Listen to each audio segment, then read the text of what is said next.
नमस्ते दोस्तों। आज मैं आपके लिए इस वीडियो में 50 बेहद ही सामान्य ज्ञान के महत्वपूर्ण प्रश्न लेकर आया हूँ। आशा करता हूँ यह वीडियो आपके आगामी प्रतियोगिता परीक्षाओं के लिए काफ़ी महत्वपूर्ण साबित हो। धन्यवाद।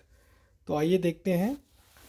पहला क्वेश्चन, भारत में ऊर्जा क्षेत्र में अक्षय ऊर्जा स्रोत का योगदान लगभग कितना प्रतिशत है? तो इसका आंसर है 21%।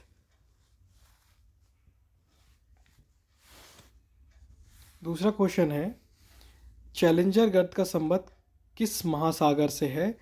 तो चैलेंजर गर्त का जो संबंध है वो प्रशांत महासागर से है। और आपको एक और एडिशनल जानकारी दे दूं, जो चैलेंजर गर्त है वो मेरियाना ट्रेंच का सबसे गहरा स्थान है जो प्रशांत महासागर में स्थित है। और हाल ही में मेरियाना ट्रेंच तक पहुंचने वाली प्रथम महिला कैथी सुलीवान बनी है। तो जो पूछा जाए कि पहली महिला कौन बनी है, तो कैथी सुलीवान बनी है। तीसरा क्वेश्चन है, वरना तथा मूसी निम्न में से किसकी सहायक नदी है? तो वरना तथा मूसी कृष्णा नदी की सहायक नदी है। ग्रेट सैंडी मरुस्थल किस देश में स्थित है? ग्रेट सैंडी मरुस्थल ऑस्ट्रेलिया देश में स्थित है। और एडिशनल जानकारी इसमें दे दें, जो ग्रेट सैंडी मरुस्थल है ऑस्ट्रेलिया में है। और ऑस्ट्रेलिया में अगर पूछा जाए कि और सारे कौन कौन से मरुस्थल है, तो इसमें ग्रेट विक्टोरिया, तनामी मरुस्थल, गिब्सन और सिम्पसन मरुस्थल भी हैं। काली मिट्टी का विस्तार भारत में किस राज्य में सर्वाधिक है? तो काली मिट्टी का विस्तार महाराष्ट्र राज्य में सर्वाधिक है। किस राज्य में? महाराष्ट्र राज्य में।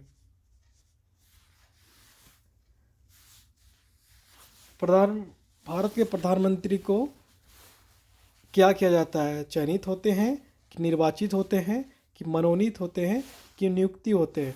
तो भारत के प्रधानमंत्री को नियुक्ति किया जाता है। और नियुक्ति किसके जरिए किया जाता है? ये राष्ट्रपति के द्वारा किया जाता है। भारत के शासन अधिनियम 1935 द्वारा स्थापित संघ में अवशिष्ट शक्तियाँ किसे प्रदान की गई थी? मतलब यहाँ पूछा जा रहा है कि जो 1935 के जो भारत अधिनियम आया था, वो उसमें जो शक्तियाँ जो बच गई थी वो किसे मिला था? तो ये गवर्नर जनरल को मिला था। ये शक्तियाँ किसे मिली थी? गवर्नर जनरल को।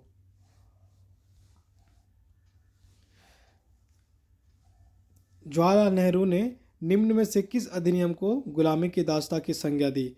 तो जवाहरलाल नेहरू ने जो गुलामी की संज्ञा दी वो आपके है 1935 का अधिनियम। कौन सा अधिनियम है? 1935 का अधिनियम।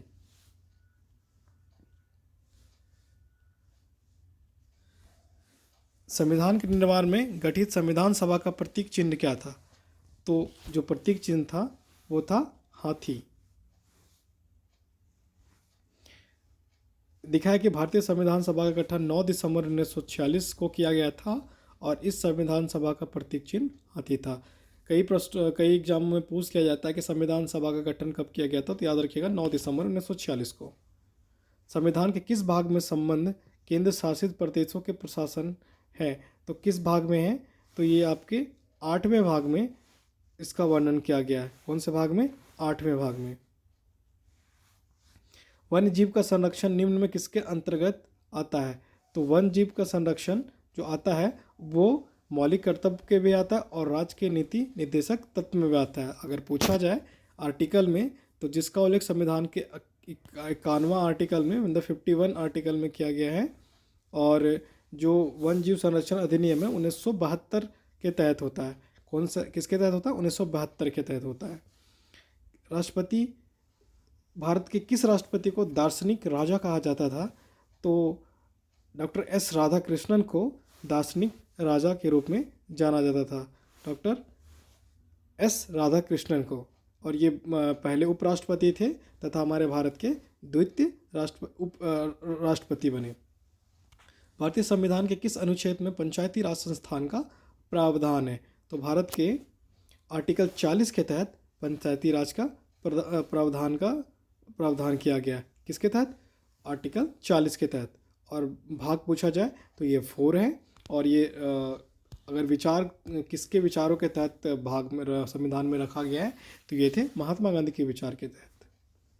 यदि पंचायत को भंग किया जाए तो उसका चुनाव कितने समय के भीतर करवा जाना अनिवार्य है? तो ये अनिवार्य 6 माह के भीतर पंचायत चुनाव करवाना अनिवार्य है। 6 माह के भीतर पंचायत चुनाव करवाना अनिवार्य है। आइए देखते हैं अगला प्रश्न।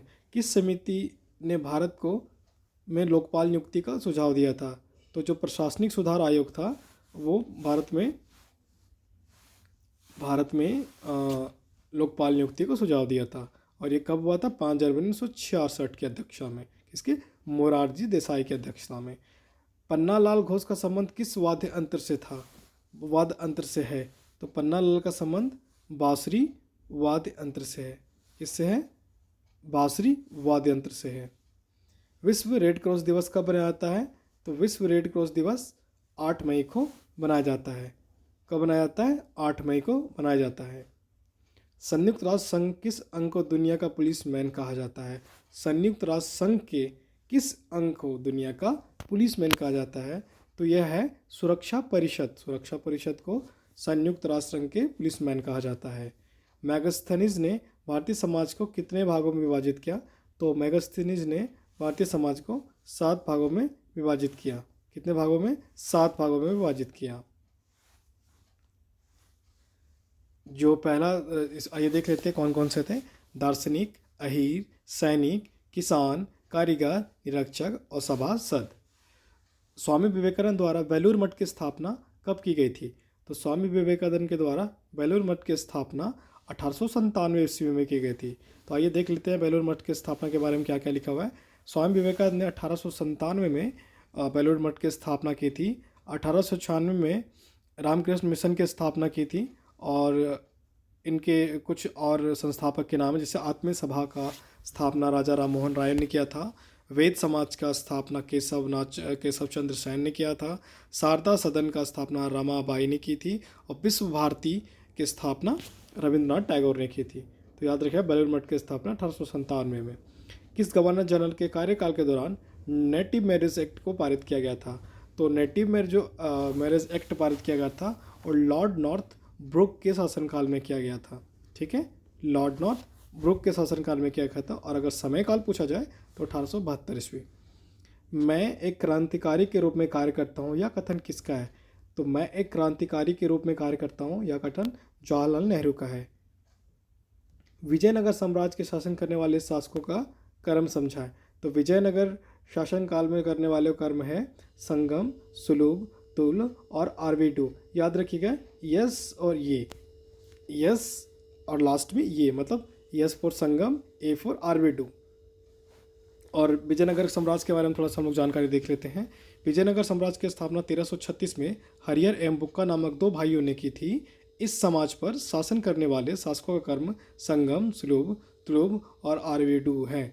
विजयनगर के शासक कृष्णदेव राय के सर्वाधिक प्रसिद्ध राजा हुए, जिनका संबंध तुलु वंश से है।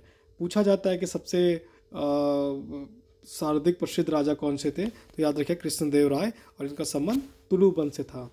निम्नलिखित में किस मुगल शासक ने हिंदू मंदिरों को तोड़ने का आदेश दिया था? तो औरंगजेब ने हिंदू मंदिरों को तोड़ने का आदेश दिया था।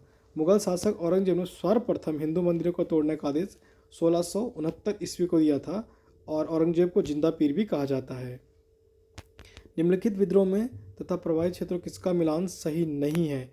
तो जो सही नहीं है वो मिलान है चुआर विद्रोह झारखंड में। ठीक है, बाकी फकीर विद्रोह बंगाल में हुआ था, अहोम विद्रोह असम में हुआ था, तेभागा विद्रोह बंगाल में हुआ था, और जो चुआर विद्रोह हुआ था वो भी बंगाल में हुआ था। तो इस हिसाब से ये झारखंड ना आंसर होके क्या आंसर होगा? बंगाल। 1857 की क्रांति को लखनऊ में दबाने वाला ब्रिटिश नायक कौन था? तो जो 1857 के लखनऊ में जो ब्रिटिश नायक जो दबाया था वो कैंपबेल थे। और अगर पूछा जाए तो 10 मई 1857 को मेरठ से 1857 की क्रांति की शुरुआत हुई थी।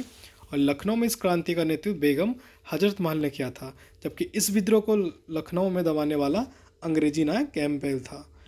किस सिख गुरु ने गुरुमुखी लिपि का आरंभ किया था? तो जो गुरुमुखी लिपि का आरंभ किया था वो गुरु अंगद देव थे। अंगद देव, ठीक है, क्या थे? अंगद देव। गांधी इरविन पैक्ट कब हुआ था? तो जो गांधी इरविन पैक्ट था वो आपका हुआ था 5 मार्च 1931 को। ठीक है, क्या हुआ था? 5 मार्च 1931 को। और जो पैक्ट हुआ था इसके अंतर्गत कुछ मुख्य बातें थी, जैसे दांडी मार्च के राजनीतिक बंदियों को रिहा करना, भारतीयों को फिर से नमक बनाने का हक मतलब अधिकार मिलना, आंदोलन के दौरान हुए त्यागपत्र की अस्वीकार करना, और आंदोलन में जब्त की गई संपत्ति भी सबको लौटाई जाए। यूएनडीपी में पहली मानव विकास रिपोर्ट किस वर्ष प्रकाशित की थी? तो यूएनडीपी ने पहली मानव विकास रिपोर्ट किस वर्ष प्रकाशित की थी? वो थी 1990। दी थर्ड पिलर पुस्तक के लेखक कौन है? तो दी थर्ड पिलर पुस्तक के लेखक रघुराम जी राजन थे। कौन थे? रघुराम जी राजन। आल्प्स पर्वत विस्तृत किस क्षेत्र से है या किस देश से संबंधित रखता है? तो आल्प्स पर्वत जो है फ्रांस, स्विट्जरलैंड और जर्मनी तीनों देशों में इसका विस्तार है। ठीक है, याद रखिएगा। आल्प्स जो पर्वत है वो फ्रांस, स्विट्जरलैंड और जर्मनी तीनों में पाया जाता है। धान से निकालने वाले गैस कौन सी है? तो धान से मीथेन गैस निकलती है। धान के खेत में नाइट्रस ऑक्साइड, मीथेन और कार्बन डाइऑक्साइड गैस निकलती है। तो अधिकतर एग्जामों में पूछा जाता है कि कौन सी गैस निकलती है, तो याद रखिएगा मीथेन गैस निकलती है, जिसका फुल फॉर्म CH4 है। निम्नलिखित में से ऊष्मा का सबसे अच्छा चालक कौन सा है?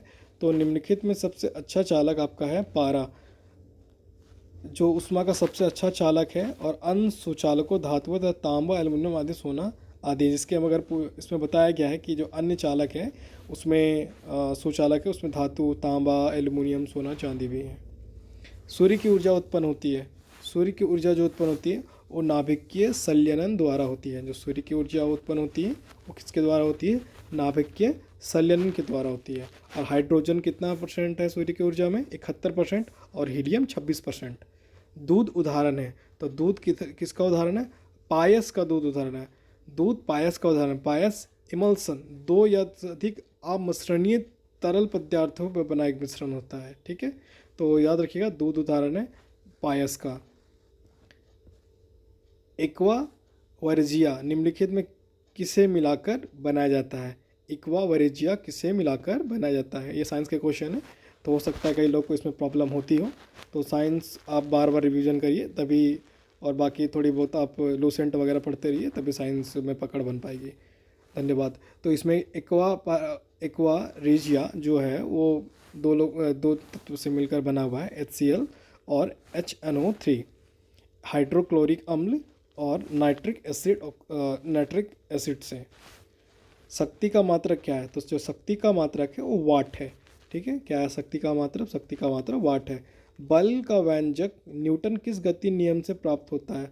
बल का व्यंजक न्यूटन की गति, ये जो है वो प्राप्त होता है द्वितीय गति के नियम से। क्या होता है? द्वितीय गति के। F बराबर जो है वो क्या है? F बराबर ma। डायनमो की एक युक्ति है जो परिवर्तित करती है। डायनमो क्या करता है? आंतरिक ऊर्जा को विद्युत ऊर्जा में बदलता है। ये क्वेश्चन कई बार एग्जाम में रिपीट हुए, तो याद रखिएगा डायनमो का क्या काम है? आंतरिक ऊर्जा को विद्युत ऊर्जा में बदलना। दूध का अपेक्षित घनत्व किसे मापा जाता है? तो दूध का अपेक्षित घनत्व लैक्टोमीटर से माना जाता है, मतलब मापा जाता है। निम्नलिखित में से कौन सा पारिस्थितिक तंत्र आजीविक घटक नहीं है? मतलब जिसमें आजीविक घटक नहीं है। तो इसमें क्या है? प्रत्येक जीव, ठीक है, मतलब आजीविक घटक नहीं है।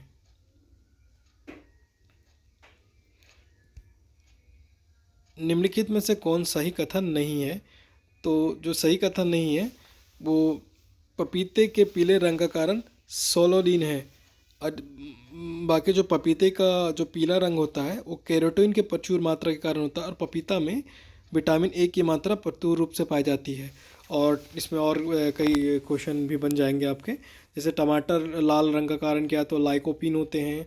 सेब का लाल रंग एंथेसाइनिन के कारण होता है। लाल मिर्च का लाल रंग कैप्सिसिन के कारण होता है, कैप्सिसिन के कारण होता है।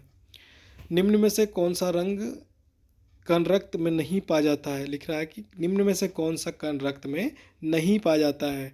तो जो प्रोथोबिन है वो रक्त कण में नहीं पाया जाता, बाकी लाल रक्त, श्वेत रक्त, बिम्बाणु, ये तीनों मिलते हैं। द्वितीय गोलमेज सम्मेलन का आयोजन कब किया गया था? तो जो द्वितीय गोलमेज सम्मेलन का आयोजन कब किया गया था? 7 सितंबर 1931 को। ठीक है, और याद रखिएगा द्वितीय गोलमेज सम्मेलन में महात्मा गांधी ने भाग लिया था। और कांग्रेस, पूछा जाता है कि कौन सा गोलमेज सम्मेलन था जिसमें कांग्रेस ने भाग लिया था, तो यह द्वितीय गोलमेज सम्मेलन था। और कई बार प्रश्न ये रिपीट होता है कि कौन ऐसे व्यक्ति थे जो तीनों गोलमेज सम्मेलन में भाग लिए थे? तो डॉक्टर भीमराव अम्बेडकर तीनों गोलमेज सम्मेलन में भाग लिए थे। 1942 में राजेंद्र प्रसाद को गिरफ्तार करके किस जेल में रखा गया था? तो बांकीपुर जेल में राजेंद्र प्रसाद को रखा गया था। व्यक्तिगत सत्याग्रह में प्रथम सत्याग्रह किसे चुना गया था? तो विनोबा भावे को व्यक्तिगत प्रथम सत्याग्रही के रूप में चुना गया था। और व्यक्तिगत सत्याग्रह कब प्रारंभ हुआ था? तो ये 1940 में प्रारंभ हुआ था। निम्नलिखित में किसने मित्र मेला संघ की शुरुआत की थी? तो मित्र मेला जो संघ की शुरुआत की थी वो वी.डी. सावरकर थे। मित्र मेला संघ की स्थापना विनायक दामोदर सावरकर ने किया था। इसकी स्थापना 1899 में किया थे, जो कि आगे चलकर भारत समाज के रूप में प्रसिद्ध हुआ। वर्तमान में कितने कंपनियों को क्रमशः महारत्न और नवरत्न का दर्जा प्राप्त है? तो वर्तमान में 10 कंपनियों को महारत्न और 14 कंपनियों को नवरत्न का दर्जा प्राप्त है। ग्लाइकोसिस में परिवर्तन होता है, ग्लाइकोसिस में परिवर्तन होता है, तो ये होता है आपका ग्लूकोज। ठीक है, ग्लाइकोसिस में ग्लूकोज परिवर्तन होता है। पादप जगत में निम्नलिखित विशिष्ट में कौन सा मुख्यतः जलीय है? तो आपका शैवाल। आशा करता हूँ यह वीडियो आपके लिए लाभदायक सिद्ध हो, और जल्द आपके लिए दूसरा पार्ट भी जल्द से लेकर मैं आऊँगा। धन्यवाद।